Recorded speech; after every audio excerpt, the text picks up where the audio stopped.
Gusto naman kaya mga kabayan ay nadidini na naman at papakita naman ako sa inyo masarap na lutong aray simple-simple laang. Ay, ang kaya nyo rin. Tayo'y crispy fry lang nitong ating bangus na ito, milk fresh. Bakit bagay tinawag na milk fresh? Wala namang gatas yan. Basta, ayun ang tawag. Bangus na bili-bili ko doon sa aking suking bilihan sa lumang palengke, doon sa Batangas City All Public Market. Ay talagang doon lang ako nabili ng bangus at walang kasanghir-sanghir ang lasa niyan. Hindi tulad ng ibang mga nabibili na para may lasang putik. Ito talagang malinis na malinis. Talagang ako'y lagi doon nabili. Yan isang piraso, malaki-laking gayaan, kulang-kulang 1 kilo yaan, mga kabayan. At talagang ito'y ating lulutuin masarap. Lalagyan natin ng maraming bawang, sinangag na bawang. Yan at ating piniprepara, nilagyan natin ng pamintang papagayaan. Siyempre, ating ibababadlaan din ng mga 1 oras o kalahating oras, pwede na. Ating aasnan din ang karikit na papagayaan. Kako nga sa inyo, pagkakasimple lang. Paano namin ako may bisitang dadating aking kumpare. Kami magbibideo kayo doon sa aming Cubao, din sa Basaysay. May makukutib na karikit na pulutang papagarne habang nagbabarik ng karikit. Habang nagkakantahan. Ayan lagyan natin niyang chicken breading na yan para maging crispy yung crust niya. Tapos para hindi rin to ang magtitilabsikan. At pagka yung balat niyang bangus na napahapla sa kawali, talagang tilabsikan maigip. Lalo na kung walang gayang mga hari-hari ng papagay. Natitaw tayo nagigiling na niyang ating bawang na yan. Napakalaking bisa nung ating gilingang iyaw. Mo gagayatin, pwede namang gilinging papagayan o mas maalwan, mga kabayan. Natin pipinupinuhin pa ng karikit. Ay ating mamay isasangag at ibuburbur natin diyan. Ako sabi ko sa inyo, hindi kayo mapapahiya sa inyong bisita pagka kayo may mga papagarnay. Papahirit na tayo ngayon itong ating kawaling yaan. Yan medyo malapar-lapar at kasya yung ating bangus. Kita ng mantika, siyempre, painitin din natin ng husay iyan. At yan ating kawaling yan, hindi non-steak. Paano bagahaw? Baka nga dumikit di yan. Hindi kasya doon sa aking non-stick wok pa na yaon. Ginagamit natin palagi. Siguradong may dikit yan. Kaya ating pinaiinit din ng husay ang ating kawalan. Pero ngayon, tayo magsasanggag muna na yung bawang na yan. Kaya hindi rin naman toong dapat talaga malakas ang apoy na yan at masisiklot agad yung ating bawang. Kailangan ang golden brown lang hahanguin na rin natin. Pinabilis na lang natin ang video nang kayo hindi mainip. Ayan patitigisin din natin yun sa ating salaang yaon. Itong ating sinangag na bawang na yan. Ayan mga kabayat, napakasarap naman din sa ating gagawing pagpiprito mamaya niyang ating bangus na yan. At yan na nga, iyan na rin sa pinapagpritusan natin ng bawang, pinagsangagan natin ng bawang natin, ipiprito yung bangus na yan. At yan na nga, nakalagay na hudi yan.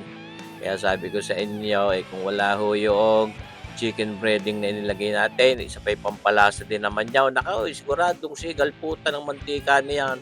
Nakakasakit naman, mga kabayan.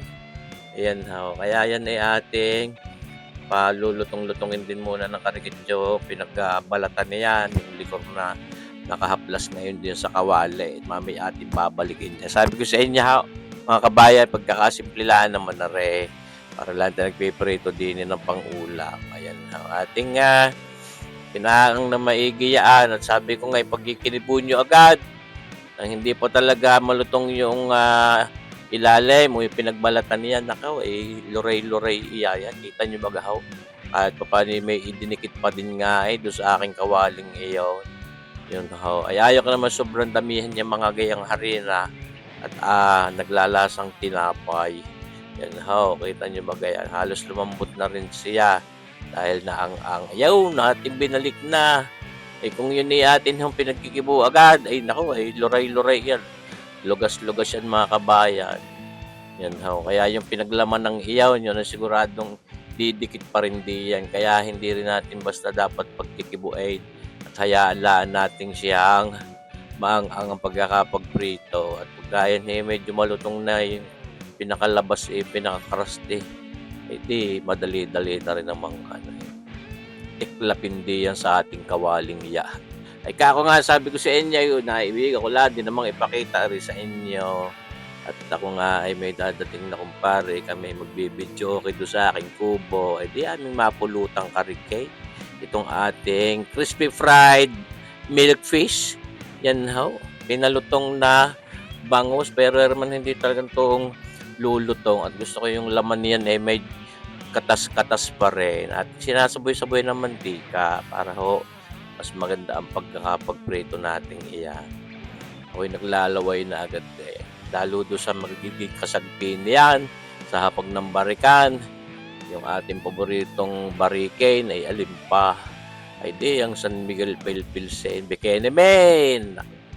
Di ho sponsor iyaw na yun lang talagang aming masarap na binabarek, yung San Miguel Pale Pilsen na malamig na malamig.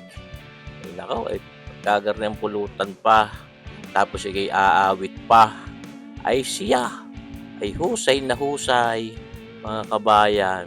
Siyempre nag-aaliw din naman paminsan-minsan, maaari ka naman puro trabaho na lamang, nag-aaliw din. Medyo hinahasa ng karikit ang lalaugan sa pagkanta. Akala may sasali sa contest, eh. Ayan ho, mga kabayan. Yan ang aking tinatawag na crispy fried bangus. Yan, mga kabayan.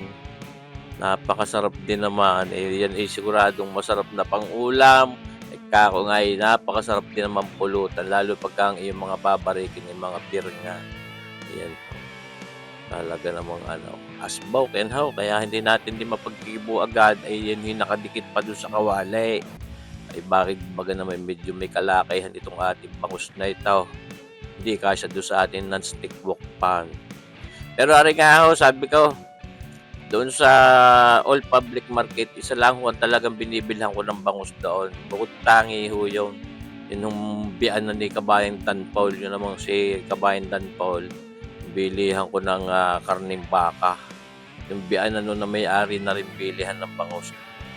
Di umano itong si Dan Paul yata pa rin ang naangkat nito dun sa Agoncillo baga.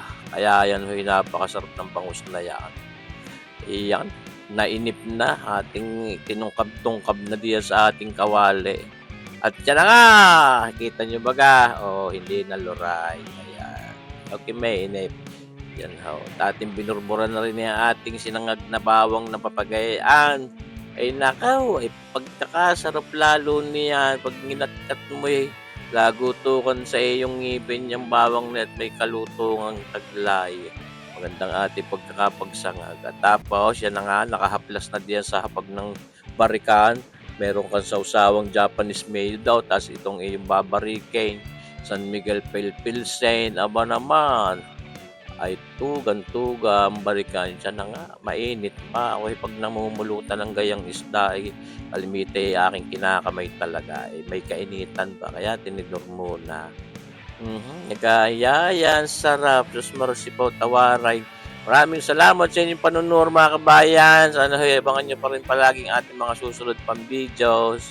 Mabuhay po tayong lahat.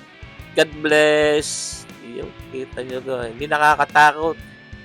Yan nga pala pinadibon ko. Iyo, tinatanggalan natin ng mga tinik. Kaya ayos na ayos ang aming paglantak na yung aming pulutang yan. Saus marsipaw tawaray na siya. Barik na!